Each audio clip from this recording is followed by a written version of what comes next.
நெஞ்சம் பேசுதே கண் பார்வை மெல்லத் தூண்டில் வீசுதே.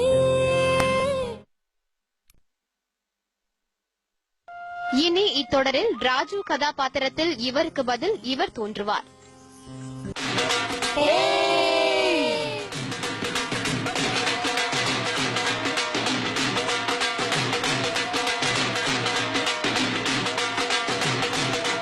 ஏய், நான் சொல்ற விஷயத்தை எல்லாரும் நல்லா கேட்டுக்கங்க.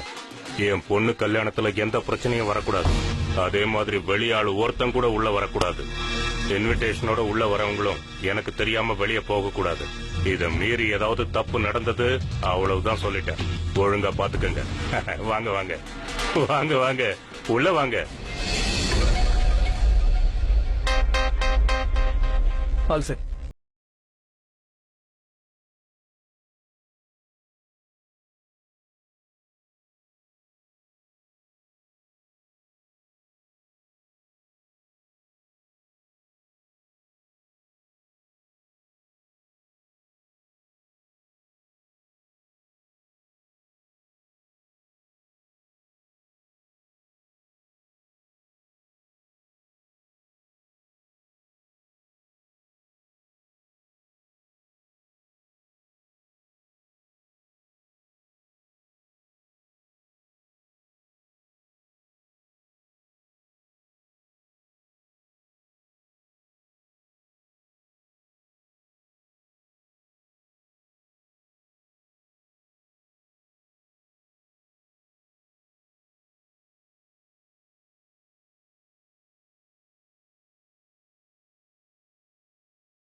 சீக்கிரம் சீக்கிரம்.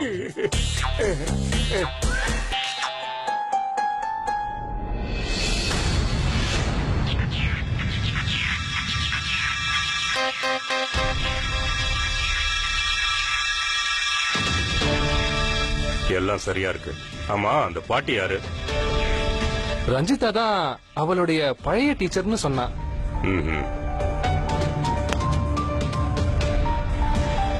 Congrats uncle. எப்படியோ அவளை தள்ளி விட்டுறதுக்கு உங்களுக்கு ஒரு லைசன்ஸ் கிடைச்சிருச்சு. All the best. முதல்ல சீக்கிரமா வேலையை முடிக்கணும். ஒன்னும் கவலையப்படாத, எல்லாமே நல்லபடியா நடக்கிறதுக்கு நான் ஏற்பாடு பண்ணிட்டேன். போலாமா?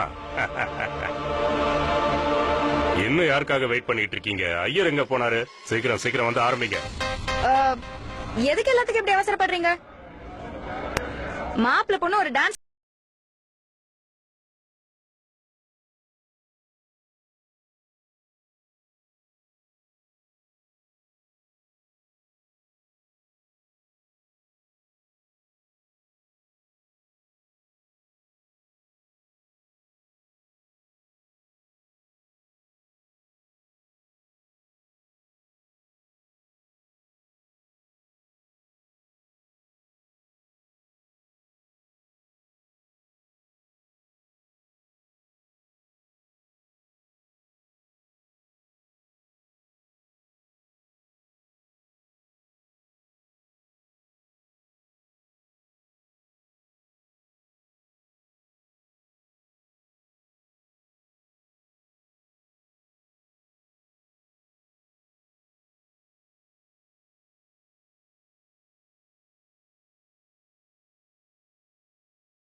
ஐயோ என்ன விட்டுருங்க விட்டுருங்க. முதல்ல நான் கேட்டதுக்கு பதில் சொல்லுங்க.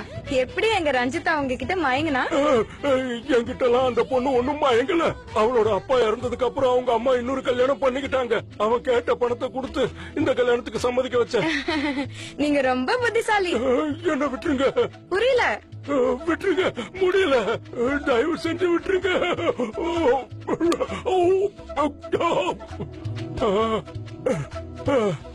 ஊத்தடிச்சதெல்லாம் போதும். மாப்பிள எங்க? ஐயோ எப்படி இருந்தவர் எப்படி ஆயிட்டார் பாருங்க. மாப்பிள மாப்பிள உங்களுக்கு என்னாச்சு? நல்லா தானே இருக்கீங்க? பயப்படுற மாதிரிலாம் ஒண்ணும் இல்ல. நான் நல்லாதான் இருக்கேன். உங்களுக்காக பொண்ணு காத்துக்கிட்டு இருக்கா.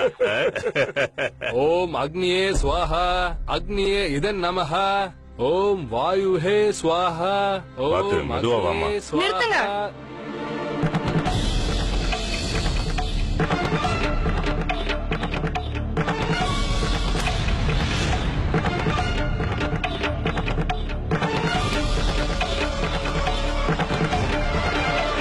ஏன் அவசரப்படுறீங்க? என்ன அப்படி பாக்குறீங்க? அவ்வளவு அவசர அவசரமா கல்யாணம் பண்றீங்க? அப்பா இல்லாத பொண்ணுக்கு அப்பா வயசுல ஒருத்தனுக்கு கல்யாணம் பண்ணி வைக்கிறீங்க. ஏய், இங்க என்ன நடந்துகிட்டு இருக்கு? என்ன பண்றீங்க நீங்க?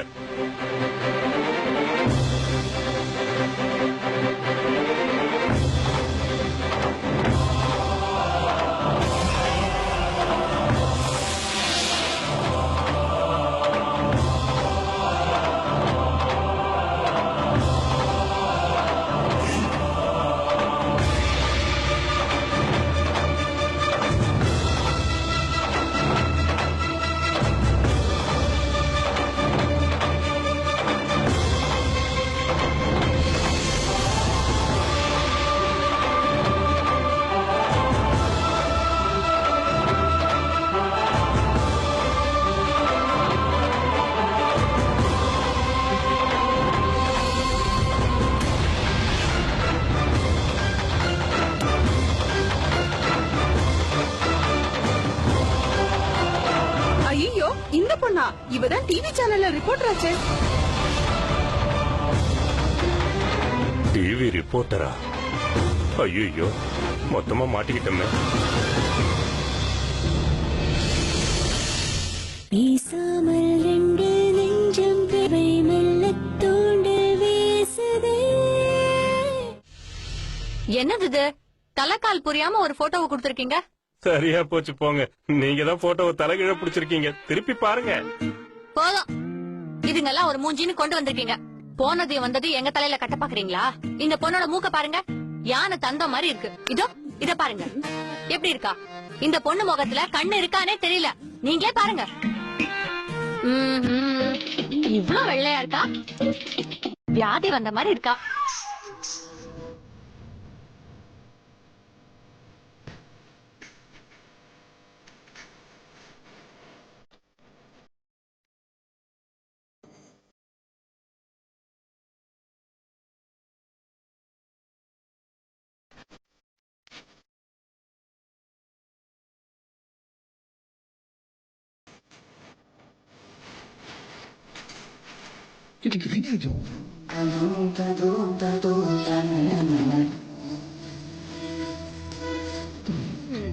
இதெல்லாம் சரிப்பட்டு வராது. நான் ஏற்கனவே சொல்லிட்டேன். எனக்கு இருக்கிறது ஒரே ஒரு பையன். ராஜா மாதிரி வளர்த்திருக்கேன். அப்ப மகாராணி மாதிரி ஒரு பொண்ணு பாக்கணும்ல. அப்பதானே ஜோடி பொருத்தமா இருக்கும். புரியுது மேடம். முதல்ல என் பர்சனாலிட்டியை பாருங்க. ஏன் அளவு இல்லனாலும் கொஞ்சம் சுமாரா இருக்கணும்ல. இவதான் என் மருமகன் கூட்டிட்டு வரேன்னு வச்சுக்கோங்க. இந்த காலனில இருக்கிறவங்க எல்லாம் அப்படியே மயங்கி விழுந்துட வேண்டாமா? எல்லாரும் மூக்கு மேல விரல் வைக்கணும். ரேணு வலை வீசி மருமகளை புடிச்சிட்டு வந்திருக்கான்னு சொல்லணும். வீட்டு வேலை எல்லாம் சேர்த்திடணும். மாமியாருக்கு நல்லா சேவை பண்ணணும். அத்தை அத்தைன்னு 24 மணி நேரம் என்னையே சுத்தி வரணும். அதெல்லாம் இருக்கட்டும். முதல்ல மாப்பிள்ளை என்ன வேலை செய்யறாருன்னு நீங்க சொல்லவே இல்லையே. மாப்பிள்ளையா? அது யாரது மாப்பிள்ள? என்ன மேடம், உங்க புள்ளையத்தான் கேட்டேன். என் பையன் பெரிய பிசினஸ் பண்ணிட்டு இருக்கான். இந்த காலனிலேயே அவன மாதிரி வியாபார காந்தம் யாருமே இல்ல. அப்படி என்னமா பிசினஸ் பண்றாரு? பொண்ணு வீட்டுல கேள்வி கேட்கும் போது தெளிவா பதில் சொல்லணும் இல்லையா? அவ்வளவுதானே, சொல்லிட்டா போச்சு. மாப்பிள்ளை இங்க. அடடே ராஜு டிவில வரா. அது பாருங்க, அதான் மாப்பிள, அதான் என்னோட பையன். டிவில எல்லாம் வரான் பாருங்க. ஆமா, அவரு பொண்ணோட சொந்த அப்பா இல்ல, அதனால பணத்தை வாங்கிட்டு அந்த பொண்ண ஒரு வயசானவருக்கு கல்யாணம் பண்ணி வைக்க முயற்சி பண்ணாங்க. சோ இந்த மாதிரி ஸ்டிங் ஆபரேஷன் பண்ணி தான் இந்த கல்யாணத்தை நிறுத்தணும். மறுபடியும் என் பையனை கூட்டிட்டு போய் வம்பல மாட்டி விட்டுட்டாளா? எத்தனை தடவை சொன்னாலும் கேக்குறதே இல்ல. ஸ்டெப் ஃபாதர்ஸால இப்படிதான் நிறைய பொண்ணுங்க இப்படி கஷ்டப்பட்டுட்டு இருக்காங்க.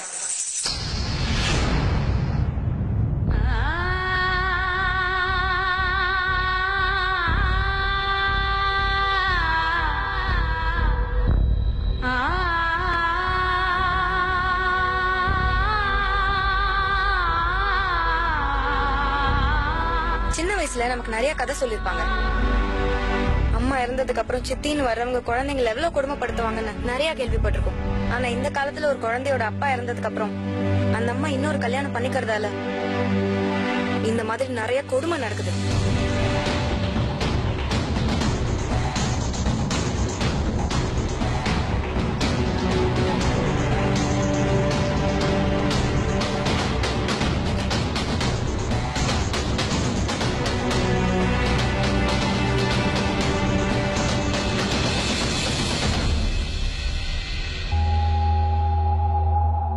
இந்த காலத்துல அப்பா இறந்ததுக்கு அப்புறம் அம்மா இன்னொரு கல்யாணம் பண்ணிக்கிறதால இந்த மாதிரி நிறைய கொடுமை நடக்குது.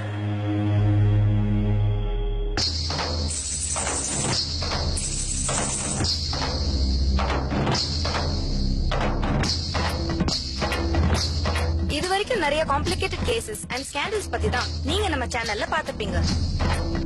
ஆனா இன்னைக்கு முதல் தடவையா ஒரு சாதாரண குடும்பத்துல நடக்கிற ஒரு பெரிய அநியாயத்தை பத்தி நாம இன்னைக்கு தெரிஞ்சுக்கிட்டோம். தப்பான உறவுகளால என்னெல்லாம் ஆகுங்கிறதுக்கு இது ஒரு எக்ஸாம்பிள். எதுக்கு இப்ப இவ்வளவு சவுண்ட் வச்சிருக்கு? இந்த பொண்ணோட நிலைமையை யோசிச்சு பாருங்க. திடீர்னு வந்த ஒருத்தர் அப்பான்னு ஏத்துக்கிட்டு கடைசியில இந்த மாதிரி ஏமாந்து போயிருக்கா.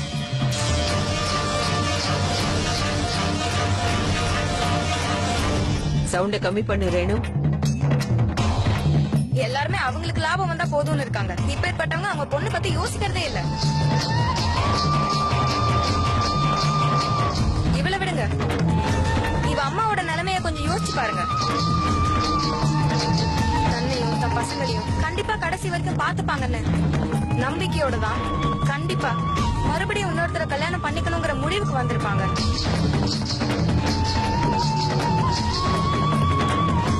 சவுண்ட கம்மி பண்ணுன்னு எத்தனை தடவை சொல்றது ரேணு? ஏன் நான் ஏன் இப்ப டிவி சத்தத்தை குறைக்கணும்? வேணா அவகிட்ட போய் சொல்லுங்க. எப்ப பார்த்தாலும் ஆட்டம் போட்டுக்கிட்டே இருக்க வேண்டியது. ஒரு பொண்ணுக்கு இருக்கிற கடைசி நம்பிக்கையும் இப்படி உடைஞ்சு போகும்போது அவ மனநிலை எப்படி இருக்குங்கிறது நமக்கு புரியாது. இந்த ஸ்டிங் ஆபரேஷன் மூலமா நமக்கு ஒரு விஷயம் நல்லா புரிஞ்சிருக்கு. நம்ம எல்லாம் எவ்வளவு வேணா மாடர்னா மாறிக்கிட்டே போலாம். ஆனா ஸ்டெப் ஃபாதர் என்னைக்குமே ஸ்டெப் ஃபாதர் தான். இன்னொருத்தர் குழந்தைய அவங்க என்னைக்குமே அவங்க குழந்தைய ஏத்துக்கிறது இல்ல. எங்கள் நியூஸ் சேனல் சார்பாக இண்டோரில் இருந்து ஸ்டிங் பியூரோ.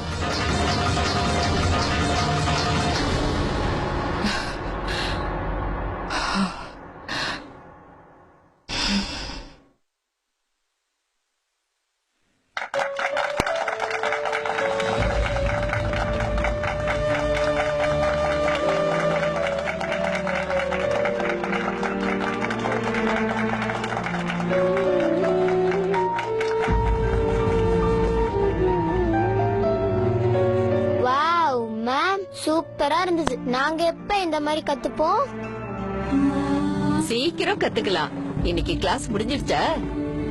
மேம் இன்னைக்கு உங்களுக்கு நிறைய சொல்லி கொடுத்திருக்காங்க போல இருக்கு. இங்கேயே எல்லாத்தையும் மறக்காம வீட்ல போய் பிராக்டிஸ் பண்ணணும். சரி, போயிட்டு வாங்க. டாடா.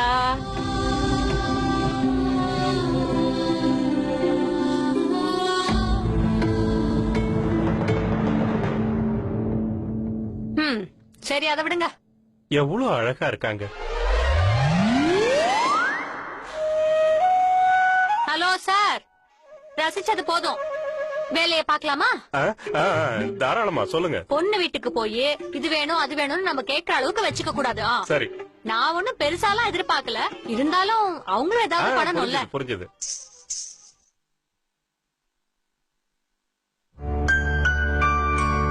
வாழ்க்கையோட நாம போராடி ஜெயிக்கணும்னா முதல்ல நமக்கு நாமே தைரியம் சொல்லிக்கணும் மீனா. என்ன?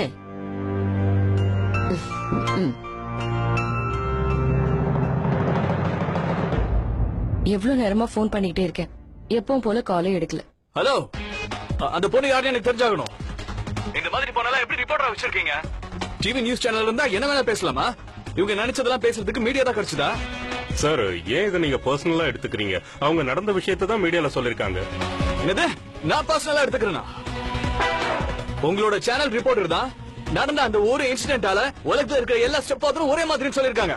தப்ப அவங்க மேலயா இல்ல ஏன் மேலயா? இல்ல சாரி, நான் மன்னிப்பு கேட்டுக்கிறேன். இனிமே இந்த மாதிரி நடக்காது. சாரி சொல்றதுனால பிரயோஜனமே இல்ல.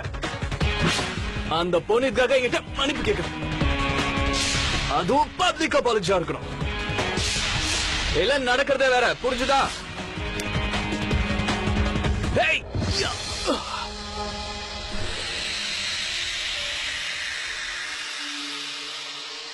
சார், லைன்ல இருக்கீங்களா?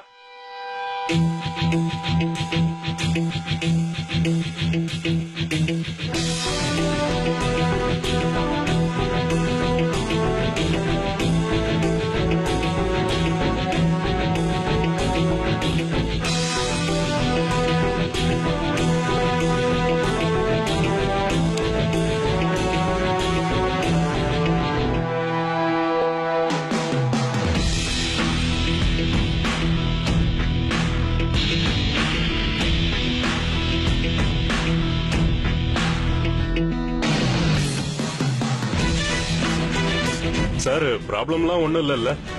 எங்களுக்கு எந்த ப்ராப்ளம் இல்ல. ஆனா அந்த பொண்ணு மன்னிப்பு கேட்கலன்னா உங்க சேனலுக்கே பெரிய ப்ராப்ளம் ஆயிடும். ஒரு நிமிஷம் இருங்க, வெயிட். சரி.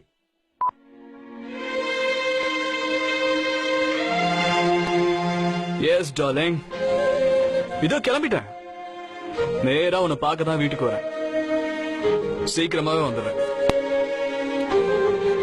என்ன வேணும்? சலங்கையா? மறுபடியுமா? ஓகே, போட்டனே வாங்கிட்டு வரேன். வேற ஏதாவது? ஓகே, வரேன். என்ன இப்பவா? ஏய், கொஞ்சம் பிஸியா இருந்தேன். நீயே யோசிச்சு பாரு. நீ கால் பண்ணி நான் போன் எடுக்காம இருப்பானா? Okay, see you soon.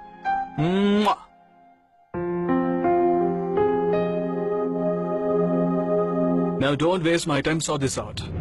Okay sir, நீங்க சொன்ன மாதிரியே செய்யறேன். Yeah. NO, no way. என்னால மன்னிப்பெல்லாம் கேட்க முடியாது. இப்ப என்ன சொன்னா? இல்ல சார், இல்ல. அது வந்து உங்ககிட்ட எதுவும் சொல்லல. என்கிட்ட வேற ஒரு விஷயமா பேசிக்கிட்டு இருந்தாங்க. நீங்க வேணா பாருங்களேன். இப்பவே உங்ககிட்ட நான் பர்சனலா சாரி கேட்க சொல்றேன். இருங்க.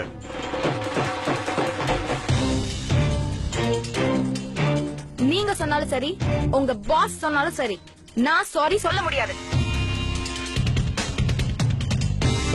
எங்க பாஸ்மா? உங்களுக்கு தான் பாஸ், எனக்கு ஒண்ணும் இல்ல. நான் கிளம்புறேன். I quit. நில்லுமா, நில்லு. Better get back to me on this, all right? Sir, ஒரு நிமிஷம்.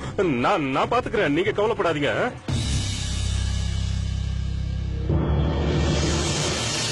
டேய் பசங்களா, ஷவர் வேணுமா?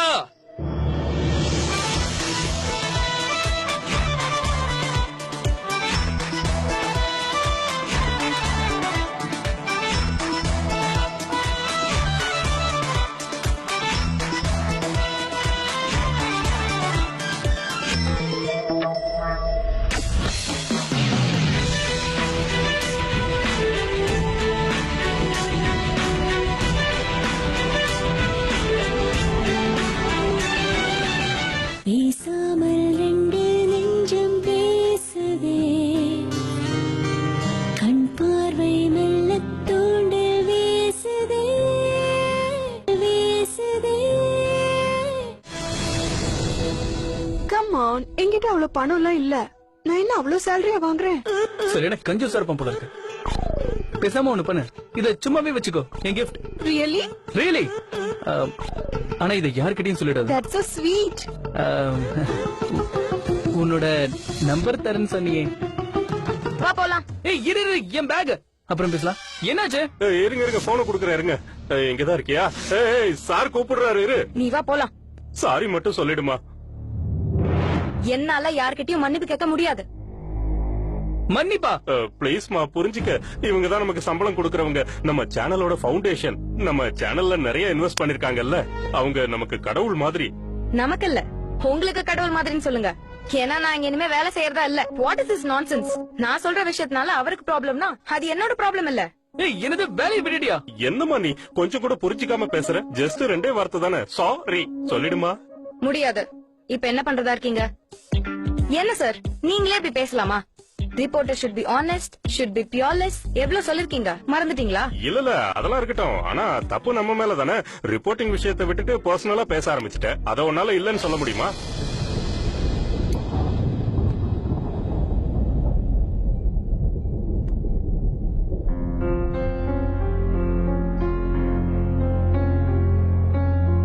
நீங்க சொல்றது கரெக்ட் தான் சார். இது நான் பர்சனலா தான் எடுத்துக்கிட்டேன். ஏன்னா அந்த பொண்ணோட நிலைமையை என்னோட வேற யாராலையும் புரிஞ்சுக்க முடியாது.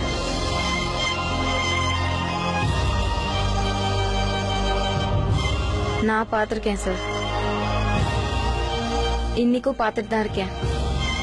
இப்படி ஒரு வாழ்க்கை வாழ்ந்துட்டு இருக்கேன். இது எனக்கு பர்சனல் விஷயம்தான், வெரி பர்சனல்.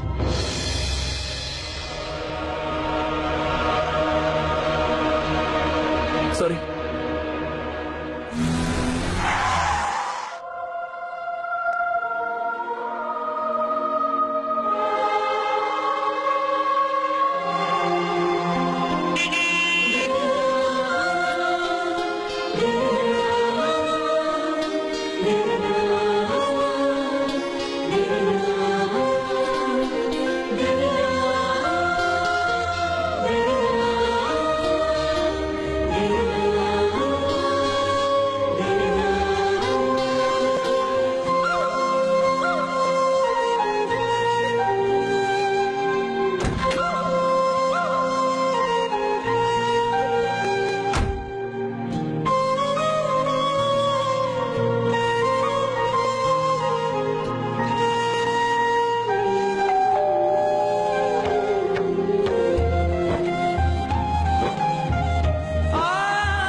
ப்ளீஸ் திட்ட ஆரம்பிச்சிடாத. நீ கேட்டதை வாங்கிட்டு வந்துட்டேன், அதான் லேட் ஆயிடுச்சு.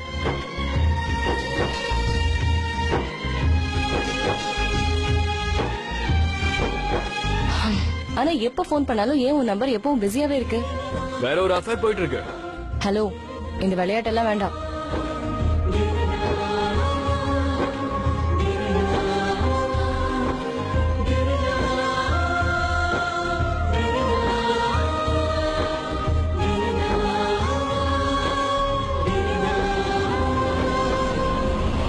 I love you, Daddy.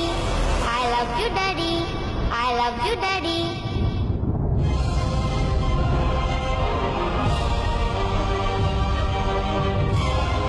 சீரியஸா தான் சொல்றேன், நான் அந்த வேலையை வேண்டான்னு விட்டுட்டு வந்துட்டேன். மறுபடியும் ஆரம்பிச்சிட்டியா தன்யா?